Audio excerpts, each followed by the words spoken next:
ముఖ్యమంత్రిగా కంటే కూడా నా అభిప్రాయం మీరు నన్ను అడిగినారు కాబట్టి చెప్తున్నాను. పార్టీ అనే కాన్సెప్ట్కి నా సొంత అభిప్రాయం అయితే పార్టీల కాన్సెప్ట్కి అగెయిన్స్ట్ ఉంది. డెమోక్రసీ ప్రకారం అయితే ఆ కాన్స్టిట్యుయెన్సీలో ఎవరైతే ఈ ప్రజలకు తెలుస్తారో వాళ్ళని ఎన్నుకొని అలా 175 కాన్స్టిట్యుయెన్సీస్లో ఎన్నుకున్న తర్వాత వాళ్ళల్లో ఎవరు కేపబుల్ అని ఆ ఎమ్మెల్యేస్ మనం ఎన్నుకుంటాం చూసారా, వాళ్ళు ఎన్నుకున్న వ్యక్తి సీఎం అవ్వాలి. పార్టీ లీడర్ సీఎం అయ్యే ఒక పద్ధతి ఇంతవరకు జరిగింది. అప్పుడు ఏమవుతుంది, ఆ వ్యక్తి పార్టీని నడపాలి. ఆ వ్యక్తి పార్టీల్లోకి అతను నచ్చిన వ్యక్తులకే సీట్ ఇస్తాడు. మనం వాళ్ళలో ఒకరికి ఓటేయాల్సి వస్తుంది. అది ఇంకా కరెక్ట్ కాదేమో అనిపిస్తుంది. ఈ పార్టీ ఇంకొక మిస్టేక్ జరిగే అవకాశం ఏంటంటే ఈ వాగ్దానాలు ఎక్కువ ఇవ్వాల్సి వస్తుంది. ఇప్పుడు మీరు చూసుకుంటే ఓటు వేసే వ్యక్తుల్లో ట్యాక్స్ కట్టే వాళ్ళు చూస్తే మీకు 10% ఉన్నారనుకోండి. ఈ ట్యాక్స్ కట్టకుండా ఉన్న ఆ ఎకనామికలీ ట్యాక్స్ కట్టకుండా ఉన్న ఆ కేటగిరీలో 90% ఉంటారు. అంటే వీళ్ళు వాళ్ళ ఓట్ల కోసం అకౌంటబిలిటీ లేదండి. ఈ ట్యాక్స్ కట్టిన వాళ్ళకి వీళ్ళు అకౌంటబుల్ కాదు. ఇంక మీద వాళ్ళు ఎవరైతే ట్యాక్స్ కట్టలేదో వాళ్ళకి కొంతమందికి అర్థం కాకపోవచ్చు వీళ్ళు ఎక్కడి నుంచి డబ్బు తీసుకొస్తున్నారని. సో ఈ వాగ్దానాల వల్ల ఈ మనీ, ఈ ట్యాక్స్ ద్వారా వచ్చిన మనీని వీళ్ళు వాగ్దానాలు ఇచ్చి ఆ పార్టీని పోషించుకోవడానికి ఒక పక్క వాగ్దానాలు ఇచ్చి మిగతా ఓటర్స్ ఉన్నారు చూసారా, వాళ్ళని అట్రాక్ట్ చేసుకుంటూ వాళ్ళ ఓట్స్ ద్వారా పవర్లోకి వస్తున్నారు. దాని ద్వారా ఏమవుతుందంటే మీరు ఎంత మనీ గవర్నమెంట్కి ట్యాక్స్ ద్వారా వెళ్ళినా అకౌంటబిలిటీ అంటే ఈ తీసుకున్న దానికి బాధ్యతగా పనిచేసే ఒక విధానం లేకుండా వెళ్తుంది.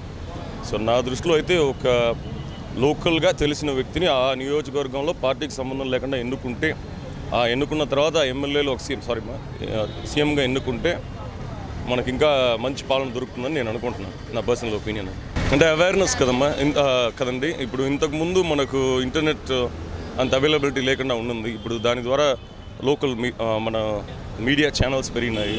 లోకల్గా కంటెంట్ షేర్ చేసుకునేది ఈజీ అయిపోయింది. సో ఖచ్చితంగా జరుగుతుంది. ఈ జనరేషన్ మనకు కుదరకపోవచ్చు, కానీ పార్టీ వ్యవస్థ నుంచి లేకపోతే ఆ వ్యవస్థని కొంచెం మార్పు చెంది లోకల్గా ఆ వ్యక్తికి ఇంపార్టెన్స్ ఇచ్చి, ఆ వ్యక్తి మేబీ ఆ పార్టీకి సపోర్ట్ చేయొచ్చాం, కానీ ఆ వ్యక్తికి ఇంపార్టెన్స్ ఇచ్చే పరిస్థితి త్వరగా వచ్చేస్తుంది.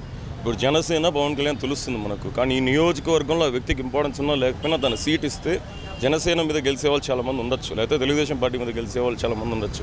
అలా కాకుండా ఆ నియోజకవర్గంలో అందరికీ తెలిసిన వ్యక్తి వచ్చే రోజు వస్తుందని అనుకుంటున్నాను. అలా వస్తేనే డెమోక్రసీ, అదే కాన్స్టిట్యూషనల్గా కరెక్ట్ కూడా. అలా సపోర్ట్ చేస్తే మనకు కూడా ఈ ఎక్కువ శాతం పార్టీలకు ఇంపార్టెన్స్ ఇవ్వడం ఆగిపోద్ది. ఒక ఎలా అంటారు, ఇది యాక్చువల్గా ఒక రకంగా నియంతృత్వమే కదమ్మా. పార్టీని రన్ చేసిన ఒక వ్యక్తి రాజుగా ఉన్న అంతా ఒకటే కదా, మనం పరోక్షంగా దాన్ని ప్రోత్సహించినట్టే కదా.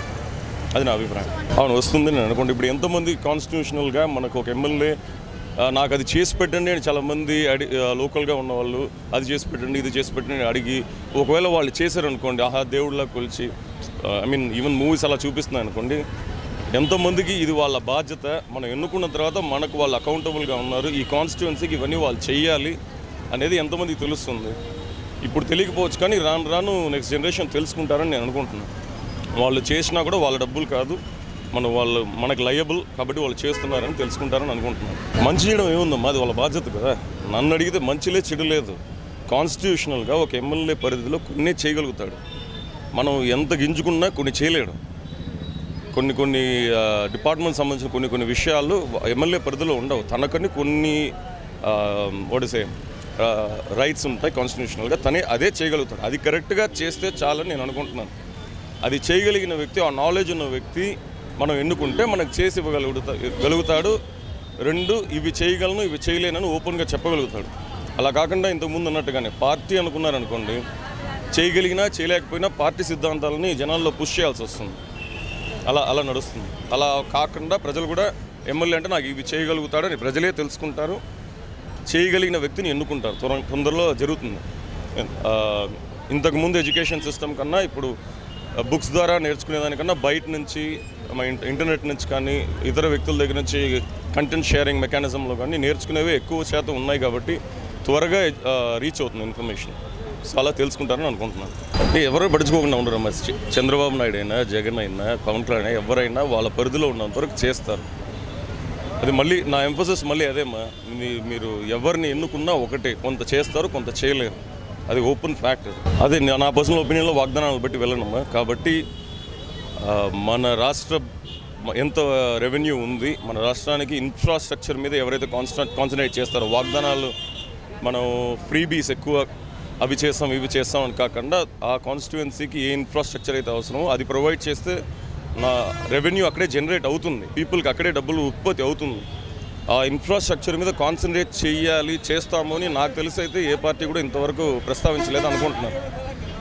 అది మరి పవన్ కళ్యాణ్ అయితే ఒకవేళ చేసింటే బాగుండేమో అనిపిస్తుంది. కానీ తను కూడా ఎక్కువ శాతం వాగ్దానాలు మిగతా పార్టీలు ఎలా అయితే ఇస్తున్నాయో అలా నేనైతే చేస్తాను అంటున్నాను. అవే వాగ్దానాలు వాళ్ళు చేయరు, నేను చేస్తాను అంటున్నారు. కానీ ఆ వాగ్దానాలు కూడా లేకుండా ఏదైతే అవసరమో ఇది మీ ఊరికి అవసరం, ఇన్ఫ్రాస్ట్రక్చర్ ఉంటే మీకు రెవెన్యూ జనరేట్ అవుతుంది కాబట్టి ఇది నేను మీకు చేసేస్తాను, అలా ఆ రూట్లో ప్రజల్ని నడిపిస్తే బాగుంటుందేమో అనుకుంటాను. అంతే వాళ్ళు చెప్తే ఇంకా బాగా వింటారు కదా అందరూ కూడా.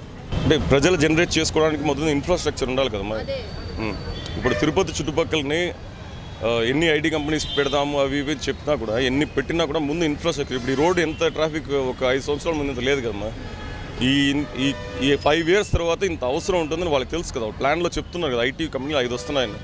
5 వస్తే ఎంత వాటర్ ఫెసిలిటీ అవసరం, ఎంత రోడ్ ఇన్ఫ్రాస్ట్రక్చర్ అవసరం, ఎంత ఎలక్ట్రిసిటీ అవసరం అనేది వాడి ప్లానింగ్లో ఉంటుంది. దాని మీద ఇన్వెస్ట్ చేస్తే ఆటోమేటిక్గా ప్రజలు అక్కడికి వెళ్ళడానికి రావడానికి ఈజీగా ఉంటుంది. కొంచెం టైం కూడా వాళ్ళకి సొంత లైఫ్లో స్పెండ్ చేసుకోవడానికి కానీ ఎకనామీలో యాడ్ అవ్వడానికి కానీ వాళ్ళకి అవకాశం ఉంటుంది. Infrastructure, safety and security, police వ్యవస్థతో ద్వారా సేఫ్టీ అండ్ సెక్యూరిటీ ఈజీగా ఎవరైనా బయట హ్యాపీగా ఎకనామీలో ఇన్వాల్వ్ అవ్వడానికి అవకాశం ఉండాలంటే safety and security first, infrastructure second. ఈ రెండు ఏ పార్టీ కాన్సన్ట్రేట్ చేసినా ప్రజలకైతే మంచిది. ఇర్రెస్పెక్టివ్. ఈ వీడియో గనుక మీకు నచ్చినట్లయితే లైక్ చేయండి, షేర్ చేయండి. మరిన్ని వీడియోస్ కోసం మా ఛానల్ను సబ్స్క్రైబ్ చేయండి.